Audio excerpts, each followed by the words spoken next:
So we're going to look at integrating speed into small-sided games. I thought I'd put together a little bit of a presentation with some practical examples that I've used in the past and just give you an idea of how to use small-sided games to give players a dose of speed.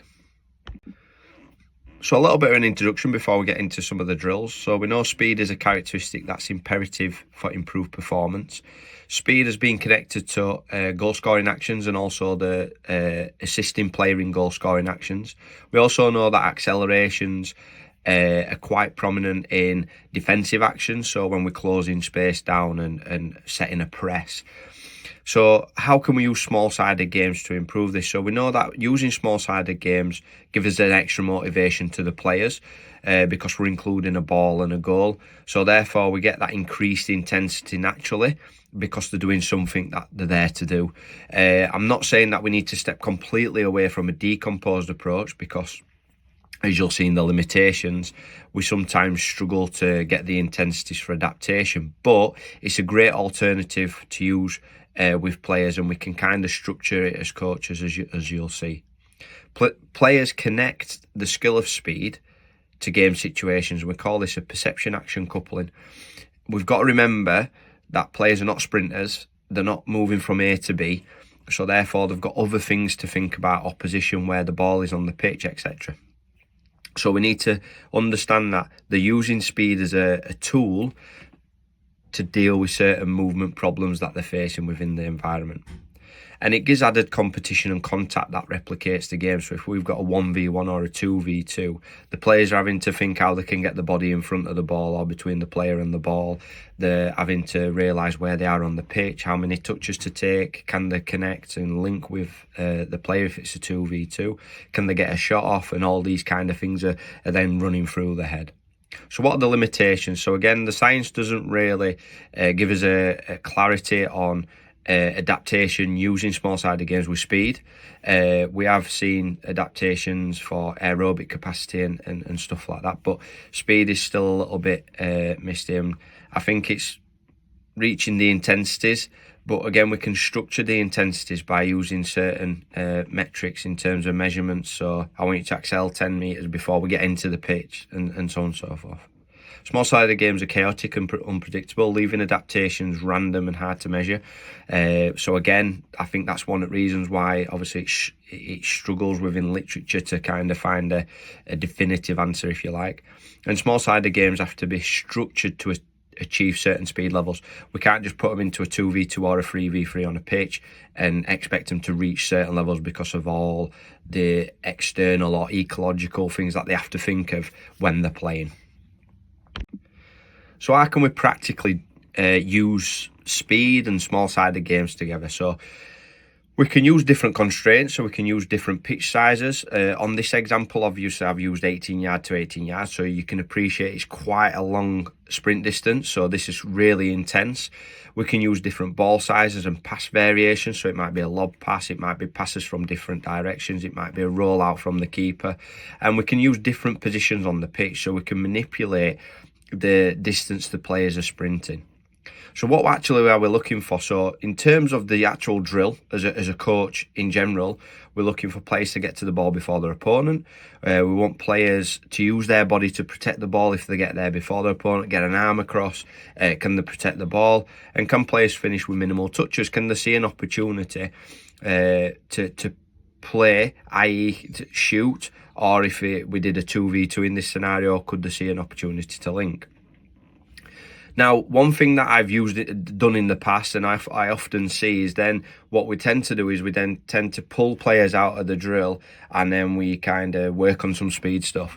Now, what I'm trying to do in my sessions especially is trying to integrate the speed into it, instead of kind of coming from a strength conditioning and saying, right, we need to pull you back out. I'm trying to integrate the speed perspective into it. So this is how I've done it. So we're looking at, can players effectively extend through their hips and punch through the floor? So in the rest period, I might let this play for one round, and then in the second round I might say, right, okay, so now can we start to look at these mechanics? I'll have previously worked on the mechanics, maybe in the warm-up, etc. Now can we look at doing this? Can we punch through the floor? Can we extend through the hips and really extend the force that we put into the floor? Are players creating the right angles of attack? So when they're actually excelling towards the ball, are they attacking the floor with dorsiflexion and all that kind of stuff as well? And then do players whack and rip violently? So are they violent? A lot of times when I work with teams and players, they're not violent enough to achieve to get to the ball first. And it's kind of just that one pace where there's a little bit of a pace, but it's not a violent or an explosive change of pace.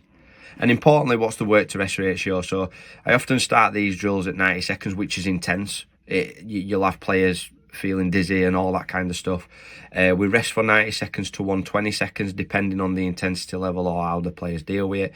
And then we're trying to repeat for 5 to 6 rounds. You can manipulate them how you see fit. If players are dead on the feet after 3 rounds, then you might not want to reconsider, or you might want to give them a little bit more rest, or you might want to kind of move on to the next phase of your training session. So here's just another little example. I've added just one more constraint to this one, which is different starting positions. Again, like we said, we can manipulate the pitch size, ball size, pass variation, position in the pitch. And we can also manipulate the different start positions. So they can start from a static start, 3-point start, or we can use a flying, starting on the knees and so on and so forth. So you can be quite creative with that. Try and replicate some situations that they might achieve when they're playing. So they might jump up for an header, a little bit of contact in there, then they've got to land and then explode into a sprint. So you might use variations like that. Everything's still similar, so we're still looking at can they get to the ball before their opponent, can they protect the ball, can they finish with minimal touches, again, can they explode through the hips or effectively extend through the hips, punching through the floor? Can players produce these movements from different start positions, as we said, creating the right angles, whack and rip? And again, I've just used the same work to rest ratios as well. So finally, I just wanted to cover a little bit of periodization or planning. I want to cover the intensity levels high because it's a 1v1. So how can we periodize that in terms of as microcycles, mesocycles, etc. So I've worked on 2-week blocks. So the first 2-week block is at 90 seconds with 90 seconds to 120 seconds recovery, 5 to 6 sets for all of them. The next 2 weeks is at 120 seconds, and it's either 120 seconds to 150 seconds recovery, and then 2 weeks at 180 seconds with 180 seconds to 210 seconds recovery.